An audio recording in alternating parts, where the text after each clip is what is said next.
This is my 1972 Dodge Polara, California Highway Patrol car. This is very rare in the fact that it's not only a surviving sedan Polara, but this is a full-blown factory police package Polara.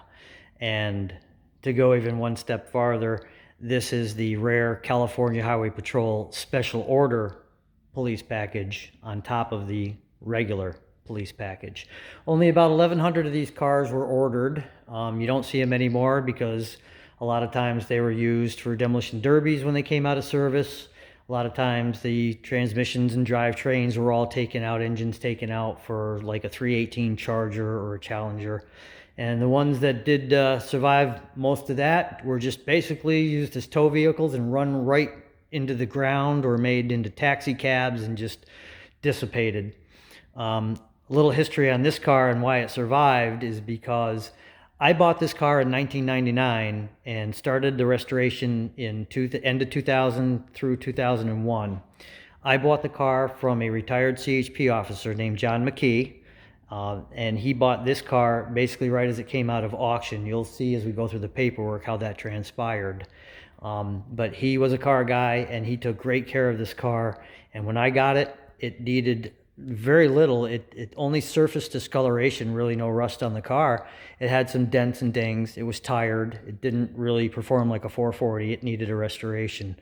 But I had such a solid foundation to work with. And as we go under the car and into the trunk, you'll see it's the factory trunk pans, fender extensions, trunk pan extensions. All the sheet metal and glass on this car is original. The bumpers are original and re-chromed. The plastic valance underneath all original. So the glass original. This car, 98% original interior. As we get into that, you'll see what I'm talking about. This car is fully documented, so there's no question that it's a full police package and a full CHP special order. And we'll go over some of that. We'll do a quick walk around first on the car, show you some of the good and some of the bad. So you can see the car was 9333. That's the unit number that's in the paperwork. If you come down to the license plate, that's the California exempt license plate. If that were an octagon, it would be a county car or a local car. The diamond represent that it was state of California, the state car. That number, as you'll see in the paperwork, is the correct number for this car when it was in service. The finish is a TX9 black. Remember, I did this car about 20 years ago. It's a TX9 black. The VO2 two-tone paint code is in the paperwork, and it's also on the radiator VIN tag.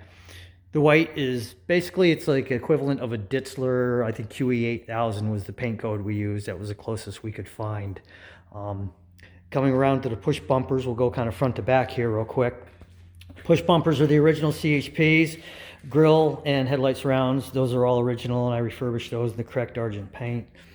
The rubber on the push bumpers is kind of a modernized version of what was on it.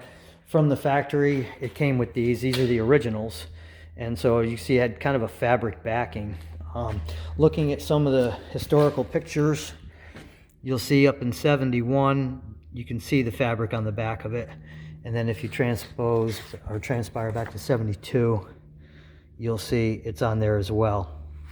Those are in service file photos. Moving around the car, like I say, all the bumpers were re-chromed by Paul's Chrome Plating, but they're the original bumpers. Those are the 15x6 double J heavy duty steel rims with poverty caps. The Highway Patrol decals were taken from an original door. So I actually have an original door with an untouched decal, unrestored door hanging up my outbuilding. And a friend of mine gave me a set of, they were kind of dried out so we couldn't use them, but they were original early 70s CHP decals.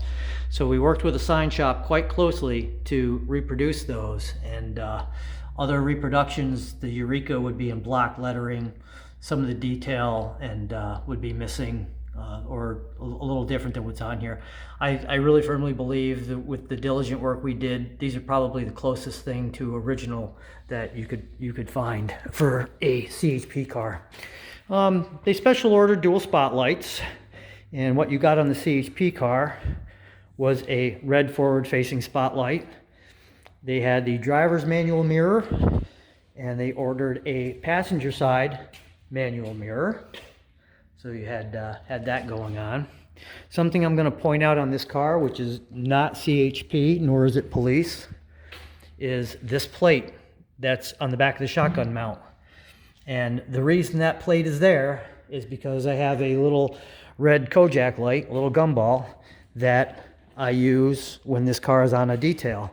And yeah, I said a detail because I use this car. I take this car out for memorial runs, for fallen law enforcement officers. I use this car for fundraising for the families.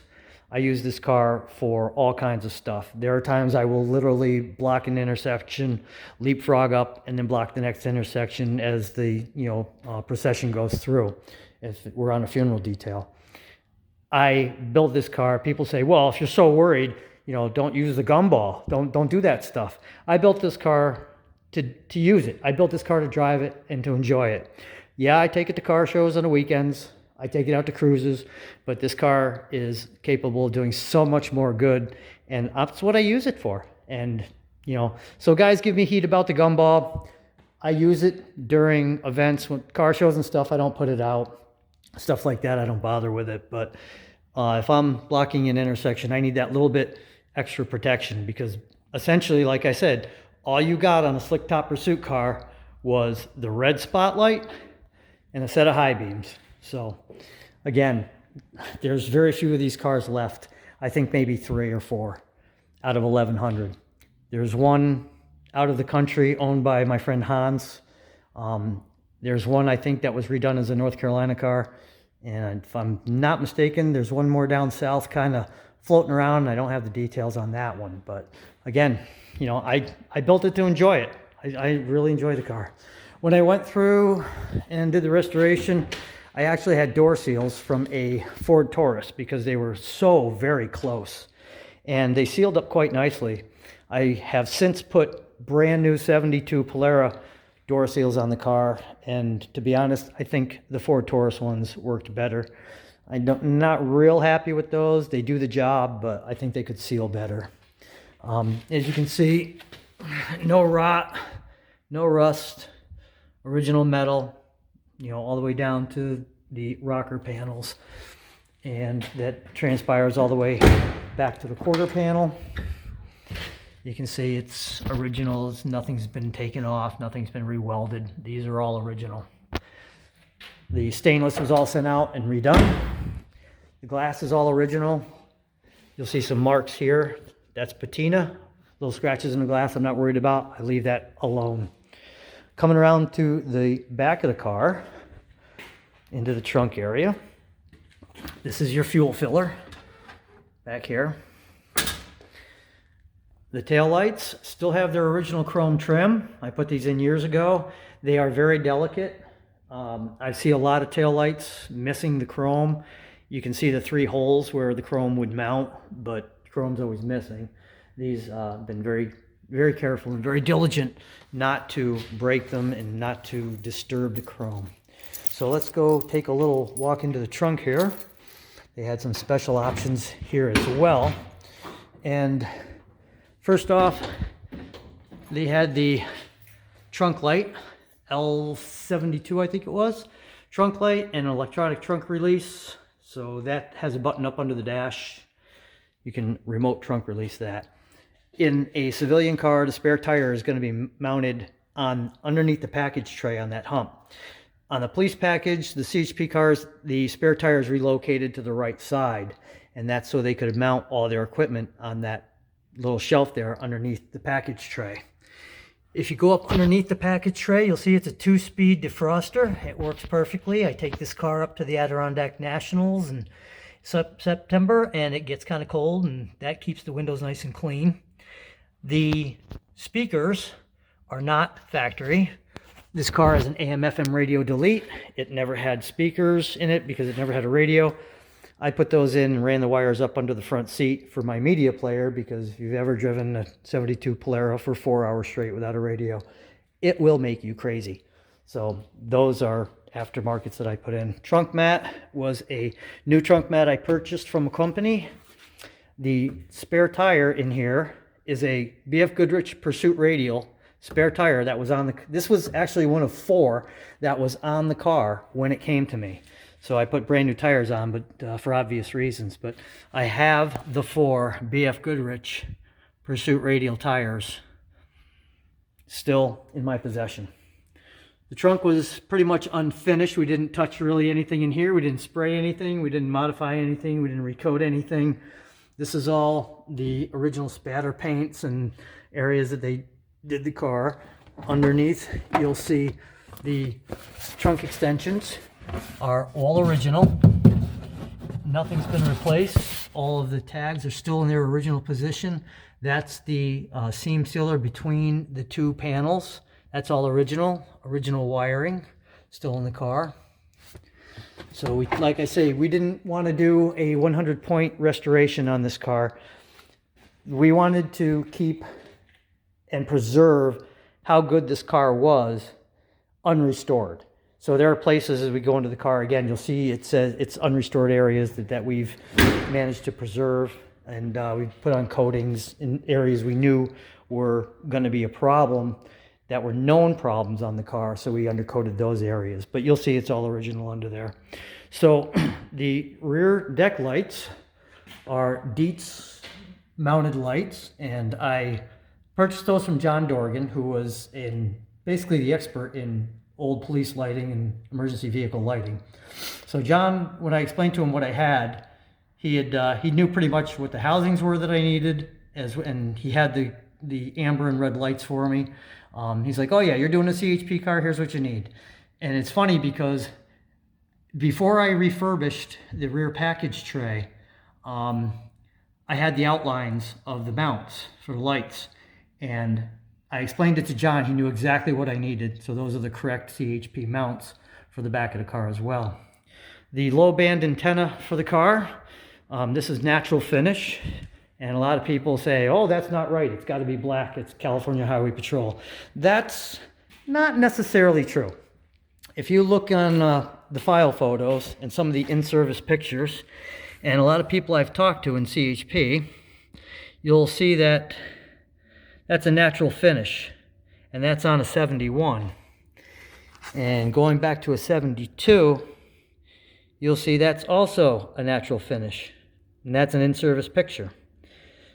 Another 72, and you'll see it has the black antenna base. So it's kind of odd that they would have some cars natural, some cars black, but this was CHP. Here they had an oddball light bar, and they had silver housings. Rear deck lights had the silver housings, and then you can see it's a natural finish antenna on the back quarter panel. If you move over to this car, 72, it had the natural finish lights on top, 2 natural finish antennas, but the housings for the rear deck lights were in black. And this car was not, if you look at the unit number and the plate number, it's not too far away from my car. So it's feasible that we would have had a natural finish antenna on this. And that's the way I've left it. So couple little things. Now that's a lot of the good stuff, and you can see how good the paint is on the car. I bring it in every fall, whatever the car needs, shocks, brakes, whatever, paint correction. We spend the fall and the winter going over the car so it's ready for spring, and we try to keep it in excellent condition. There are a couple things that the car was, restored 20 years ago. So you get people that lean up against your car at a car show, or they do that, arrest me thing where they put their hands on the fenders and their rings always chip the tops of the fenders. So we've, had to go through and make paint corrections to that.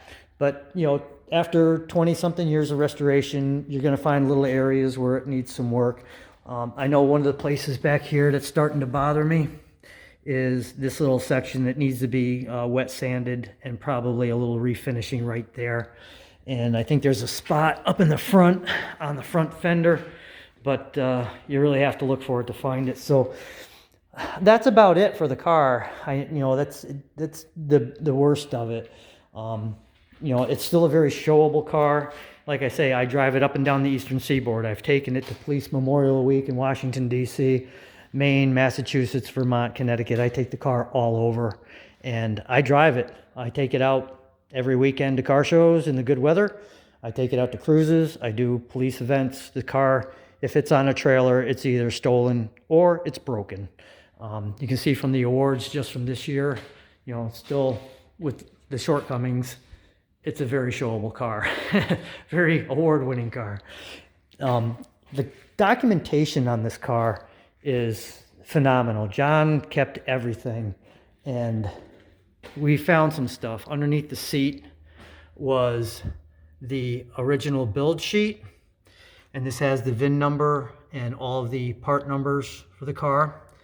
And pay special attention to this November 71 no engine date. So as we go into the car, you'll see that it's a 71 440 casting. I think what happened was they had a an end of year leftover 71 HP engine. This is the high performance engine. So it's got the forged crank, forged H-beam rods, connecting rods instead of the Y rods. So I think they had a leftover late 71 engine gone into an early build 72 engine, because this was built March of 72. At least that's the consensus from the Mopar guys that I talked to. So this is the original VIN number, and you'll see that SO number. That's also stamped on the VIN tag on the radiator support. And again, Polara Police. So this is a legit police package car and a special order CHP. This is the braking information, acceleration passing information, and some of the tire information. This car came with the H7815s on 15x6 JJ steel wheels.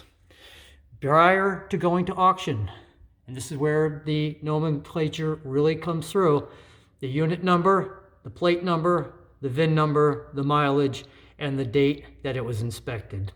This went to Vandenberg Motors, even though they were sold through Swift Dodge. Vandenberg Motors did the checkout on the car prior to auction. They went through and did quite a bit of work. They went through a road test, they did a compression test, they did an interior inspection, and then they replaced anything that was suspect that needed to be replaced.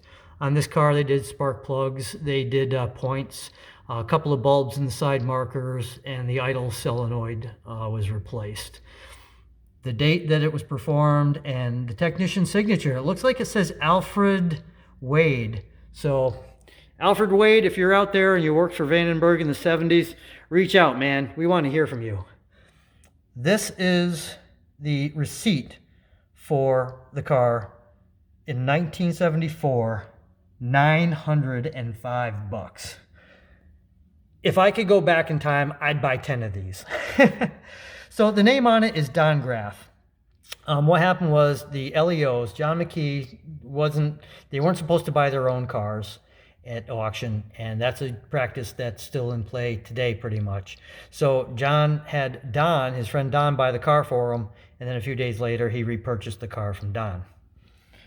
This is the California Highway Patrol, just a little piece of information, little ticket thing that they put on disabled cars. They would slide the antenna up through the holes. Just a really cool piece of paperwork. This is when the car went into service. California Highway Patrol, sold through Swift Dodge.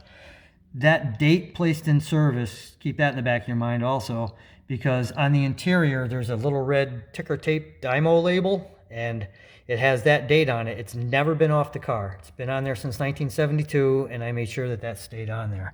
Part of the patina we didn't want to restore. It's hard to see because it was written in kind of a fading ink, but you can see the unit number still there. And if you look real close, you can see the VIN number still written in there. I'm sad that it faded away a little bit, but it still is noticeable. Some more of the documentation on this car. There's obviously the operator's manual with the unit number on it from CHP. I put together some paperwork here on the car, just some pre-restoration photographs and stuff, a little documentation, some of the options that are fleet options that are on the car.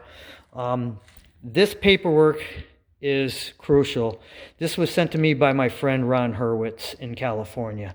He's got a 69 CHP, but this is the bid paperwork. Prior to buying the cars, they had the estimated price. They had the estimation of what some of the options were going to cost. If you go through this paperwork, it calls out the flaws in a couple of the cars. It also calls out the unit numbers of the cars that were tested. So they had a couple of vehicles, 83, 66, and 67. One had power steering, one didn't. You went down here and they had requirements for the speedometer that needed to be changed. The hood release latch had a problem. But as you go through all of this, it's all things for the Class A special service vehicles that needed to be either changed or approved. And by the time this all went through, they sent it to Sacramento with a recommendation and approved through headquarters the purchase of the cars. So this is really great paperwork. I've got some just ancillary CHP paperwork that I've kept with the car. A couple of things like accident reports and things you would have found in the car in service. A great road test review for 73s, which is essentially the same car as the 72s. This is a great read. And then just a little more history about Sarge. It's been in calendars, it's been in different Mopar magazines and Hemmings, but he was used in a motion picture called Winter of Frozen Dreams with Thora Birch and Keith Carradine. And we dressed him up as a Corlear Police Department, made him look like a local PD car, put a temporary light bar on. There's Keith Carradine. And he was used in a lot of background scenes, a lot of driving scenes, and they actually gave us credits at the end of the movie for providing the police package cars. So we have Ponch and John here. A few weeks after that, we'd gone to a Comic-Con. I ran into Larry Wilcox and Eric Estrada, and they were very gracious about taking pictures with the car and autographing my glove box. So you'll see that later on as we go through the interior. There are some great books with some great information. This goes through kind of the 72 CHP requirements, some of not only the police package, but the CHP specific requirements, talking about the speedometer and the horn ring and stuff like that. This is a great book, and this was done by John Bella and Ed Sanow. And I recommend, if you're into police cars or old Mopars, this is a great book. It has a lot of great information. Another great book that I like to read and has great information this is Ed Sanow's other book, Encyclopedia of American Police Cars. Go out, buy both books. You won't regret it. There are a ton of information, lots of interesting things to read. So, and it all, again, goes back to documenting the history of these cars. These are time capsules. This particular one especially is quite the time capsule, and I was lucky to get it in the excellent condition I did. It was still black and white.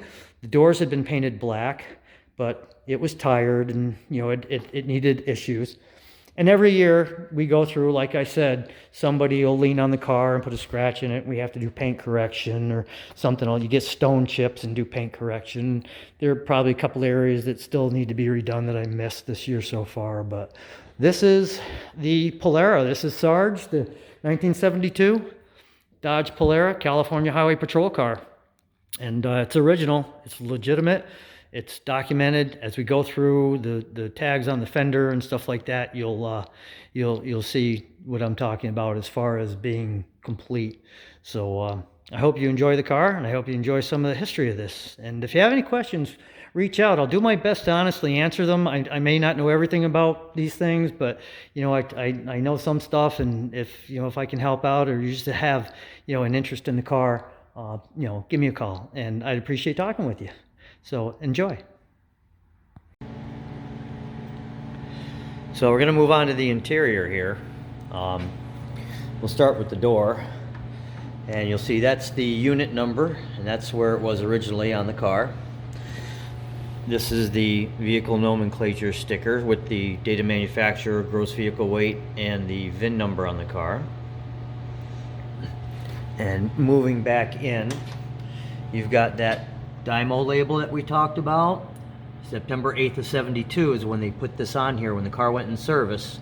And you can see I've left that untouched. I didn't clean anything up. I left all the material exactly as it was. So that's been on there since September of 72.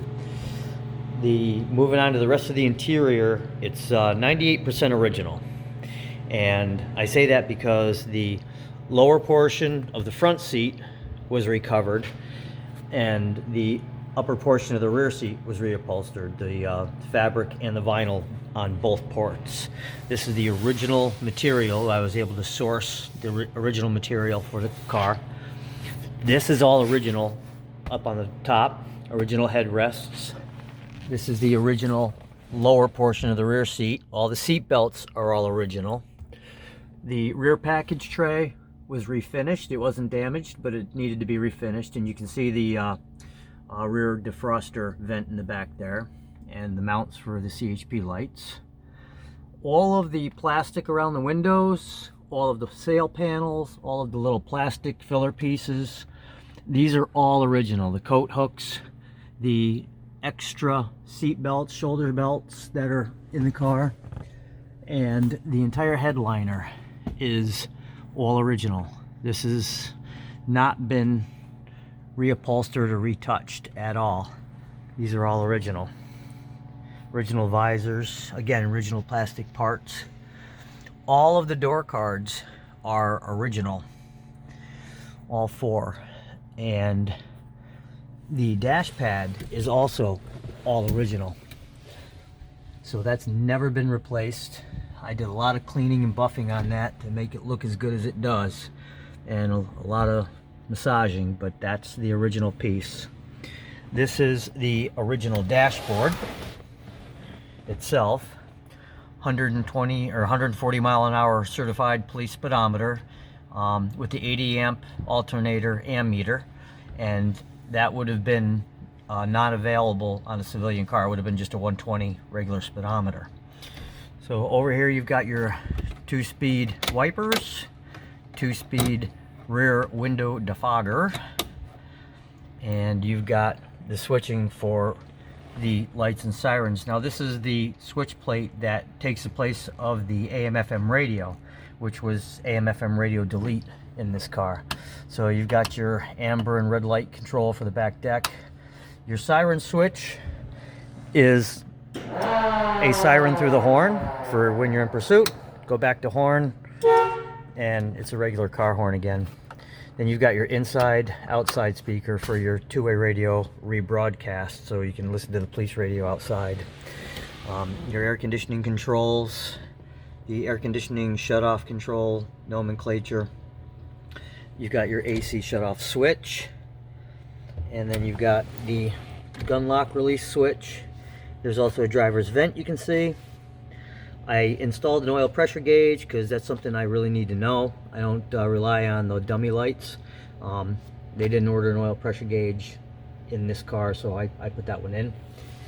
If we move on over a little bit, you'll see I've got the writing desk and the shotgun light. I've got the map light. Coming down here, you'll see I've got the electronic siren as well as the mechanical. The wiring that was in the car when I got it indicated that both sirens were in it, and so that's what I put in. Why they had both of them I don't know, but that was what I was led to believe by the evidence in the car, so that's what I did. The little silver button up there, that's your trunk release. The control head is a special piece made by Motorola for the California Highway Patrol. That's a special control head with the nomenclature for the FCC ID still on it. That's a really hard tag to find, so the fact I found that head I'm very happy about. If you move over to the dashboard, what we've got over here is Peter Fonda's signature. They used these Polaras in Dirty Mary Crazy Larry, so when he saw the car at a kind of a Comic-Con and a book signing, he came out immediately and started talking about the car, and we had a great conversation, and he autographed my glove box. Also autographed by Larry Wilcox, who's John Baker on Chips, 7 Mary 3, and Eric Estrada, 7 Mary 4, who's obviously Frank Poncherello on Chips. So that's kind of a cool little bonus on this car. I keep a mileage log of this car. So that was signed by Danny the Count Coker from Counting Cars, his partner Kevin, and I've also got Stacy David and Dave Kindig to sign this. My CHP code book, official California radio code book, as well as the mileage log. And when I say I document where it goes, it gets the date, starting mileage, where we went, ending mileage, and this goes back volumes. Anytime the car had a service, it's in those records and in that book. Let's see, what else on this car? Oh, how could we possibly forget? Ivory handles. These are still available from Unity, and that's a classic 70s look. But that steering wheel, this is the original wheel that was on the car. This is one of the CHP special order parts. And you'll see it's not really white. It's a kind of a pearlescent. It's molded in a pearl. And it's a little translucent. You know, when the light hits it, you can almost kind of see it there. But when you're driving down the road in the morning sun or the evening sun and it hits this thing, it just lights up and it just glows. It's pretty awesome. You know, you really would have to drive it, and the wheel is so, on a hot day, this is why CHP ordered this. You can jump in the car after being out sitting in a car show out in the sun all day and grab that wheel with your bare hand. Black steering wheels, they get very hot. So when they ordered these cars, CHP said, and they've done this many years, not just 72, they wanted that ivory steering wheel, and that's almost a CHP trademark. There were some sheriff's units, piggyback orders, like Marin County Sheriff, that were able to order some of the wheels. Over the years that I've owned this car, I've never seen a new one of these come up for sale. So this is the original, and the only real problem with it is this one little crack right here, and I consider that patina, and when I drive, my thumbs go usually over it anyway, so I don't care. So that's pretty much most of the interior. We'll get down to the floor mats here. This is the original rubber floor mat that was in this car. I took it out, cleaned it up really well, spent hours and hours and hours just armor-alling and washing and cleaning, and then putting it back in the car. But it wasn't ripped, torn, it wasn't damaged. It is a two-piece mat. This is factory two-piece mat. You'll see here, there's a front and a back piece. I was very careful to, you know, keep that in shape when I got the car. And if you look at the back, it's just as nice. Very pristine. No rips, no tears, nothing like that. The seat belt covers are all in place and they're in excellent shape. All of the seat belts are original and in place, and they're excellent condition. And you can see the back of the front seat. That's all original. That's an original front seat. And again, you know, I mentioned the door cards. All four are absolutely mint on this car. So there it is. That's our K1 A9 heavy duty cloth and vinyl gray interior for police and taxi packages. And you'll see that called out in the paperwork. You'll also see that number called out on the fender tag or the radiator tag. One other thing on this car too is interior hood release. I think 72 might have been the first, maybe the second year that they had the interior hood release. So you'll see in the paperwork too that you know, when we went over it, they were talking about how they had a problem with that. But there it is. 72 Dodge Polara California Highway Patrol Special Order Police Package. Full, real, actual police package. So we're going to move on underneath the car, and starting at the front, the first thing you're probably going to notice is this hole right here. That's on police package, not civilian, because you have to be able to access the mounting nuts for the siren that mounts on the plate. This plate, heavy-duty plating, and these heavy-duty brackets are all police package special order. They don't come on your civilian cars. Obviously, you won't have a siren in your civilian car. So moving underneath here, we've got our heavy-duty suspension, all of our heavy-duty sway bars, bushings, brakes, shocks. Brakes are the 11x3 front power disc, 11x2.5 power drum rear. The shocks are all four Bilsteins I did about 2 years ago. They're heavy-duty, commensurate with what would have been in the car back in 72. They're the 1 3/16 shaft shock absorbers. The bushings are new. These bushings had to be made because the ones you get now are round, and it leaves a space between the bar and the bushing, which kind of defeats the purpose of even having it in there. So the originals, as you can see, I saved them, left them on the bar. They have that tall stanchion on them so the bar can rest down on the bushing. And I had to order special rubber from McMaster Car, a little bit higher diameter, something a little stiffer, denser, so that they could be cut out on a water jet and installed in the car and be correct. Another interesting thing that we have here is the engine roll restrictor. You see how it fits into a relief in the frame with a rubber bushing, and this mounts directly to your block so that if the car, for some reason, the motor mount goes bad, you can continue your pursuit without a problem. So that's something interesting. Also, police package only. This is kind of what it would be if you had to explode the view and get a good look at it. You see how it fits into the frame and bolts to the block, two-piece mount, police and taxi only. And this says Fury. I pulled it out of my Fury book. Couldn't find my Polara book, but again, right out of the factory manual.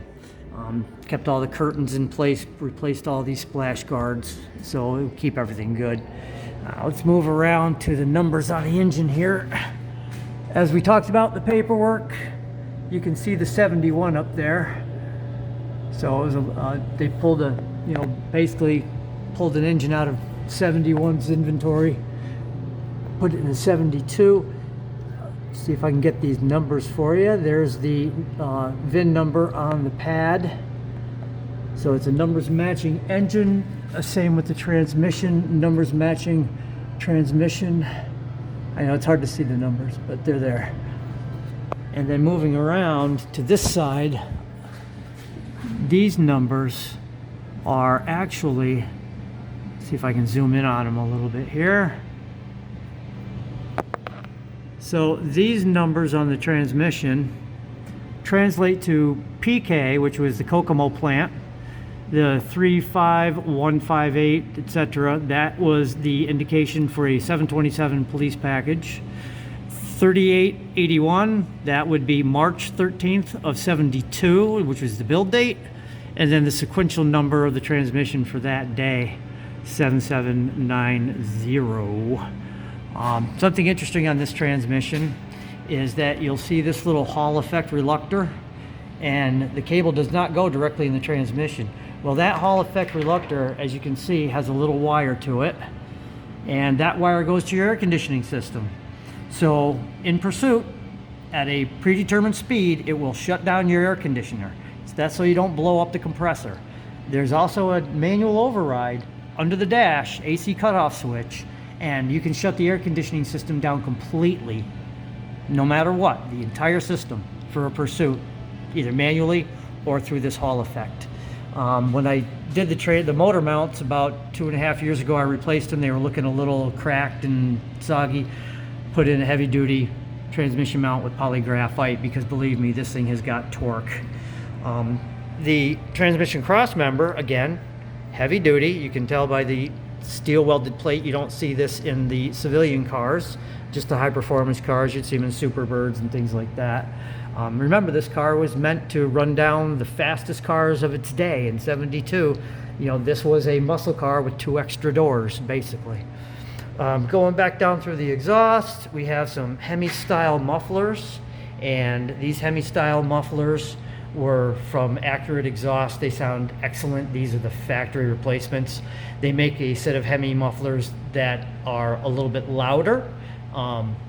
They sound awesome, but I wanted this to be, it's pretty correct. I wanted it to sound like it did back in the day. Moving back around to the rear end, we've got our 8 3/4 rear.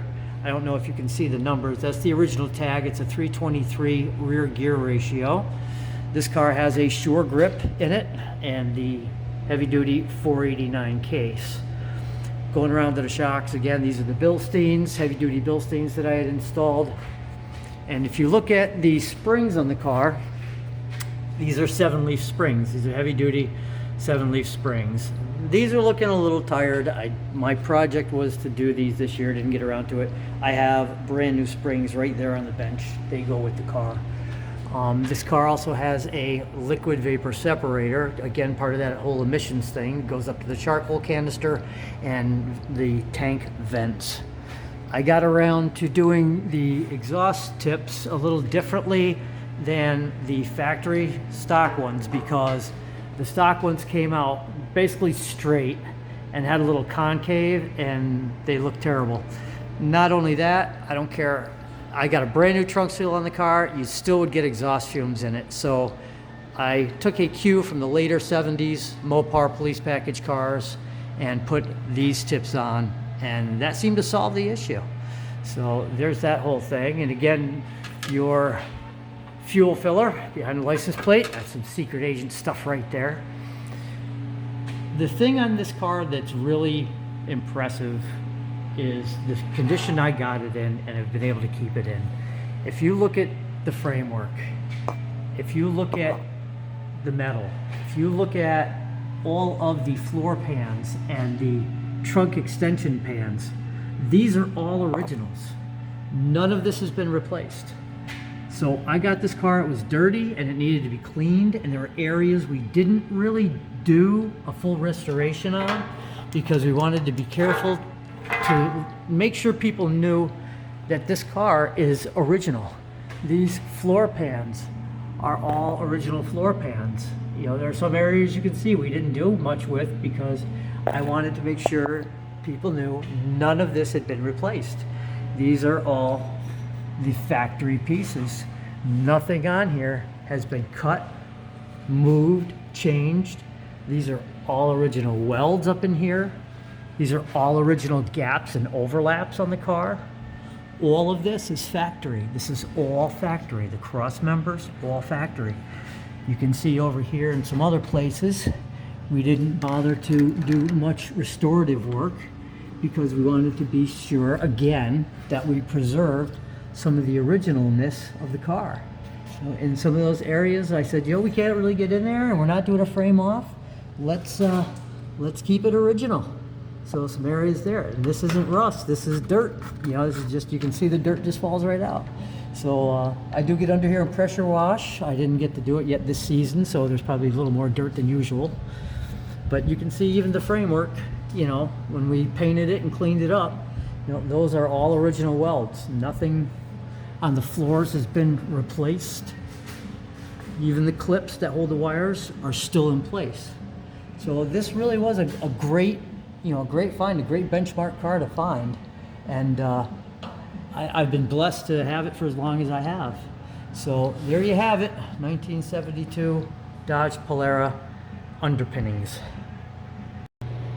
Well, this is the engine compartment for the CHP Polara, and we'll start at the top, and you'll see we have the little rubber bits are all in place for the hood decal seal damper, nomenclature for the emissions, and hood silencer pad. These were, that was a part of the special order. If you get down to here, you'll see the car has been upgraded to electronic ignition. It came with points in it when I got it, so I still have the points distributor. They stay with the car, and upgraded to electronic. 2-speed wipers. You've got your power brake master cylinder. Still got the tag on it. That was there when I got the car. You can see the riser from the manifold for the heat stove. Still in the car, original one, all redone. The heat shield for the rubber biscuit isolator for the steering column, that's the original. I redid all that. Some breakers and relays for the mechanical siren control, your windshield washer bottle, reproduction group 27 original Mopar battery, what would have been in the car originally. You've got part of the heavy duty cooling system is this coolant recovery tank, which comes in off of the radiator. This radiator is the original tanks. I had it record, but these are, the original part numbers and original top and bottom tanks and the original mounts that came from this car. You're looking down at here, the air conditioning condenser, and then the siren down there. As you move over to here, you've got your emissions control canister. This is your emissions pump that was on the cars in 72. And this basically doesn't do much more than pump air through these little tubes into the front of the exhaust manifold, and it just blows air into there for emissions. That's all it really does. The car is a power steering car. Half of the fleet in 72 was manual steering, half of it was power steering. My friend Hans owns a 72 CHP unrestored, and he's got the manual version of the car. So this is the AC unit, obviously, and we're moving around. You can almost kind of see the alternator, heavy duty alternator, down mounted below the emissions pump. This is the heater control valve, which regulates your radiator fluid to your heater core. And this is a later version metal piece that I upgraded to because the originals look like this. And the problem with these original valves, not only is it multi-piece, but if you get around to looking at the front of it, this is what happens all the time. I've been through 3 of them, and they crack and just bleed out without warning. You could be going down the road and suddenly I smell radiator fluid. So that was an upgrade. We're looking at the front here. I don't know if you can see it. There's a valve down in there, and that's a thermostatically controlled valve that goes to the advance on the distributor. And what that does is, as the car, if it gets hot, that changes state. The center port goes to the distributor. The lower port goes to your ported vacuum on the carburetor so that it's normal vacuum advance operation. Car gets hot, valve changes state, goes to constant manifold vacuum.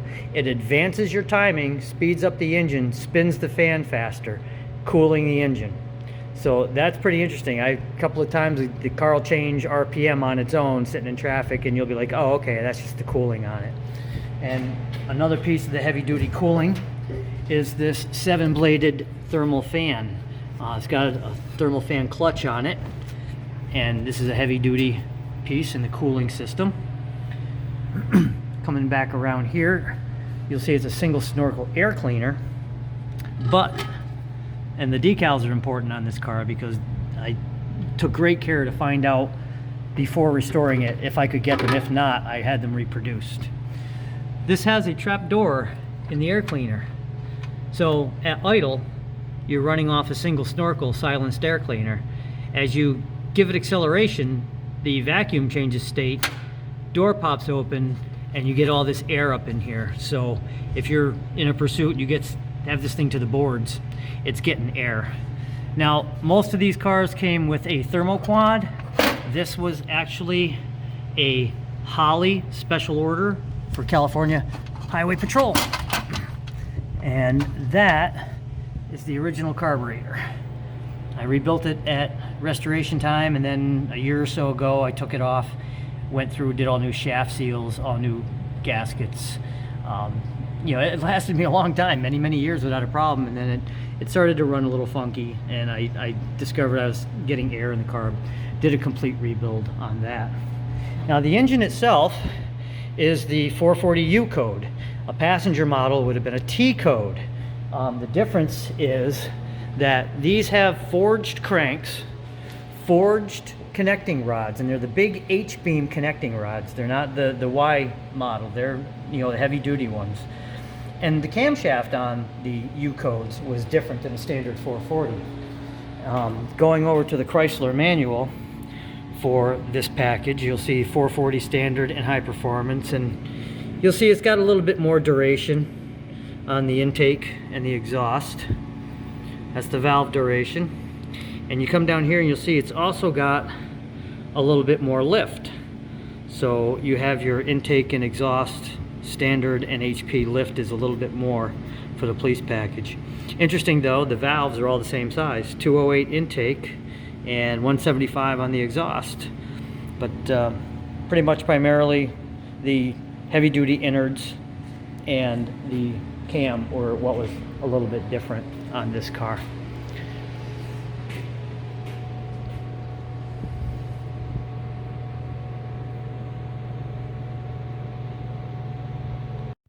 We're going to wrap up under the hood here with a couple of things.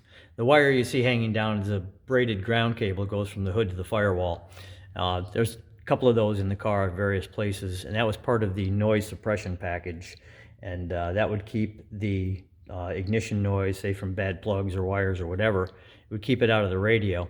Now this car was AM/FM radio delete from Highway Patrol, but they still had their police radios, and that would keep from that noise getting into that.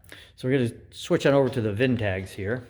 And the VIN tags, we'll do a little decoding. Special mask, special paint, special order.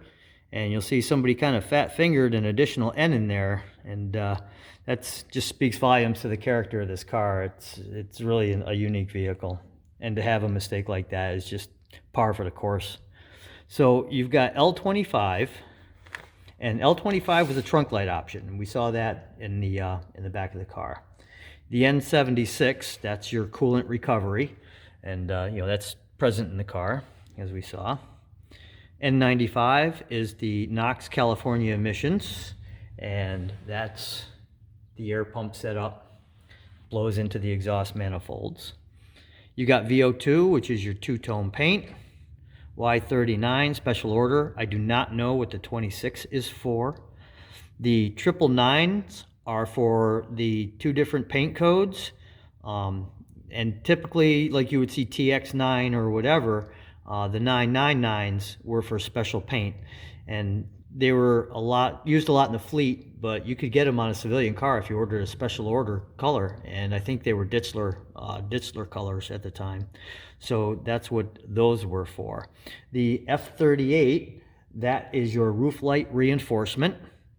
Then you've got F58, which is rear cross member reinforcement welds. Your G31, which is a right hand mirror, and H51, which is single AC with heat. Now, these numbers are coming off of the 1972 VIN number decoding sheet, so I know different years they had different codes in different places, so this is going by the 72. K1A9, that is your heavy-duty cloth and vinyl police and taxi interior in gray. And you'll see TX9, that's definitely a paint code for black, but that's in reference to the door frame, the upper door frames on the cars.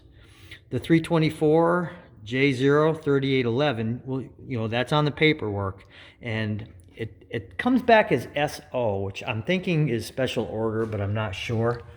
But if we go back to the paperwork, you'll see it there under the VIN number. And so that just basically legitimizes, and it's more documentation for the car.